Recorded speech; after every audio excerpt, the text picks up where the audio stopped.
हैवानों से भरा railway station. किसी गांव में सुमित नाम का एक लड़का अपने माता पिता के साथ रहता था। सुमित की स्कूल की छुट्टियां चल रही थी, इसीलिए उसने अपनी बड़ी दीदी के घर जाने का फैसला किया। दीदी के घर जाने के लिए सुमित अपने जीजू को फोन कर देता है ताकि वो उसे लेने आ जाए।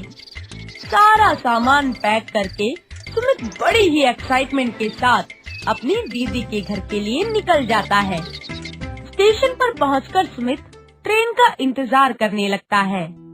अभी ट्रेन को आने में थोड़ा टाइम है, क्यों ना मैं कुछ खा लूं? ट्रेन के आने में टाइम होता है, इसीलिए सुमित अपने लिए खाने के लिए कुछ ले आता है।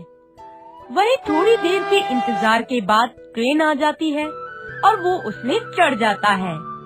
ट्रेन में सफर करते करते शाम हो जाती है। सुमित के साथ अजय नाम का एक लड़का बैठा होता है।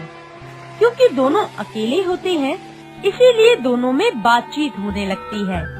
हेलो, मेरा नाम अजय है और तुम्हारा नाम? हाय, मेरा नाम सुमित है। अगर मैं गलत नहीं हूँ तो तुम भी छुट्टियाँ मनाने कहीं जा रहे हो ना? क्योंकि मैं भी इसलिए जा रहा हूँ। हाँ, मैं अपनी दीदी के घर जा रहा हूँ। मुझे उनके साथ रहना बहुत पसंद है। मैं तो अपनी नानी के घर जा रहा हूँ। मुझे उनके साथ रहना बेहद पसंद है। बात करते करते दोनों एक दूसरे के बारे में काफी कुछ जान लेते हैं। साथ ही कुछ पलों की बातचीत में दोनों अच्छे दोस्त भी बन जाते हैं। बातचीत बढ़ती है कि तभी अजय बोलता है, तुझे पता है कि बीच रास्ते में एक हैवानों से भरा स्टेशन भी आता है? ये कैसा मजाक है? मैं कोई मजाक नहीं कर रहा हूँ यार, तुम्हें तो इस बारे में पता होना चाहिए। अपनी दीदी के घर तो तुम जाते रहते होंगे। मेरी दीदी की शादी इसी साल हुई है, तो मैं उनके घर पहली बार जा रहा हूँ और मुझे इन हैवान वाली कहानियों पर विश्वास नहीं होता। तभी तुम्हें इन सब के बारे में नहीं पता। और मैं कोई झूठ नहीं बोल रहा हूँ यार। अब विश्वास करना ना करना तुम्हारी मर्जी। अच्छा, चलो बताओ। जहाँ हम जा रहे हैं ना, उस रास्ते के बीच एक स्टेशन आता है और ऐसा कहा जाता है कि वहाँ हैवानी शक्तियों का वास है। इस बात पर कैसे विश्वास किया जाए? कुछ लोग वहाँ से बचकर आए थे जिन्होंने इस बारे में बताया। इसलिए रात के समय कभी कोई भी उस स्टेशन पर उतरने की हिम्मत नहीं करता। वो लोग जो बचकर आए थे, उन्होंने बताया नहीं कि वो कैसे बचे? और उन्होंने कहा कि उनके हाथ में मशालें थी और जलती हुई मशालों को देखकर वो हैवान उनसे दूर भाग गए। मतलब उन हैवानों को आग से डर लगता है? हाँ, इसीलिए तो मैं इसका बंदोबस्त करके आया हूँ यार। मतलब ये कि मैंने अपने पास मशाल जलाने का सारा सामान बैग में रखा हुआ है। क्या पता हमें कब जरूरत पड़ जाए। मुझे लगता तो नहीं है कि हमें उसकी जरूरत पड़ेगी। मैं भी यही चाहता हूँ कि ना ही पड़े। इसके बाद रात गहरी हो जाती है और दोनों में बातचीत जारी रहती है। वहीं दोनों को भूख लगती है और दोनों खाना खाकर थोड़ा आराम करने लगते हैं और फिर सो जाते हैं।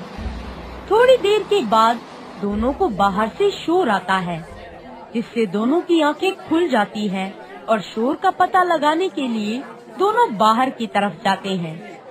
जैसे ही दोनों बाहर जाते हैं तो देखते हैं कि ट्रेन खराब होने की वजह से सभी सफर कर रहे लोग बाहर निकल जाते हैं।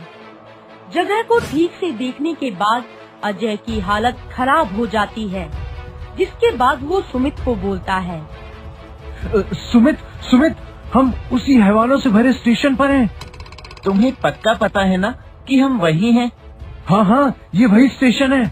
स्टेशन को देखने के बाद अजय सभी लोगों को इसके बारे में बताता है, लेकिन सब ये कह देते हैं कि अगर हम साथ हैं तो वो हमारा कुछ नहीं बिगाड़ सकते।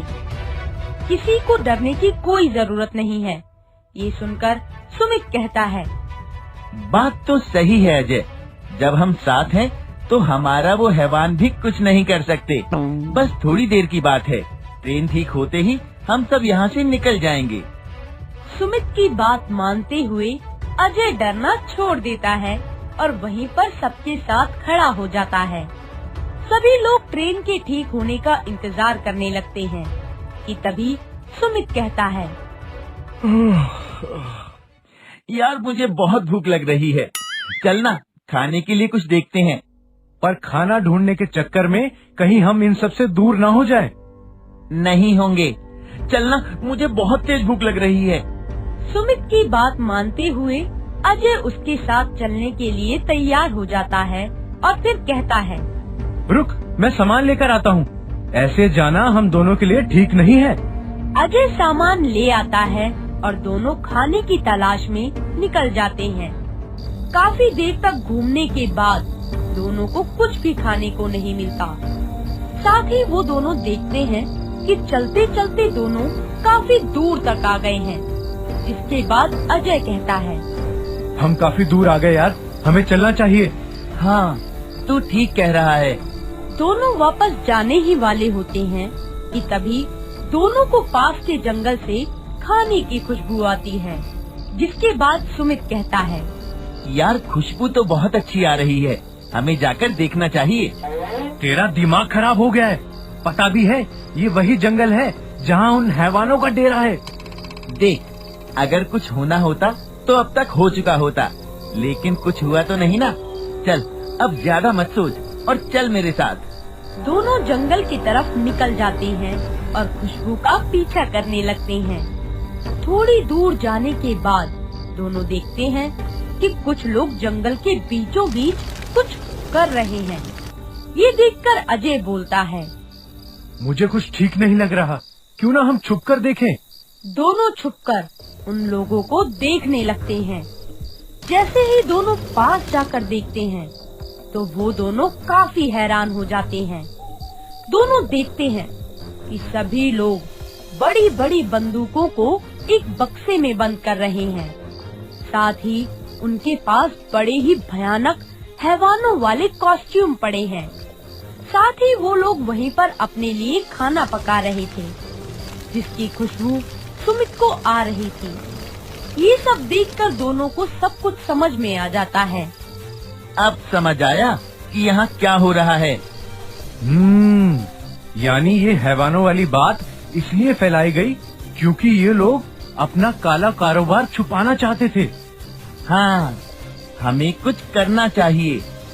ये सब देखने के बाद दोनों वापस स्टेशन जाकर सभी लोगों को इसके बारे में सब कुछ बता देते हैं। सच्चाई का पता लगने के बाद सभी लोग पुलिस को फोन करके वहाँ बुला लेते हैं। पुलिस उन नकली हैवानों के अड्डों पर जाकर उन सभी को गिरफ्तार कर लेती है और सुमित और अजय को उनकी बहादुरी के लिए शाबाशी देती है। पूछताछ के बाद ये पता चलता है कि जो लोग उन हैवानों से बचकर आए थे वो लोग उन्हीं के गैंग के लोग थे, जिन्होंने अफवाह फैलाने के लिए ये सब कुछ किया। वहीं सुमित अपनी दीदी और अजय अपनी नानी के घर पहुंच जाते हैं और छुट्टियां बीतने के बाद अपने अपने घर वापस आते हैं। साथ ही दोनों उसके बाद भी अच्छे दोस्त रहते हैं और समय मिलने पर फोन करके एक दूसरे से बात करते हैं।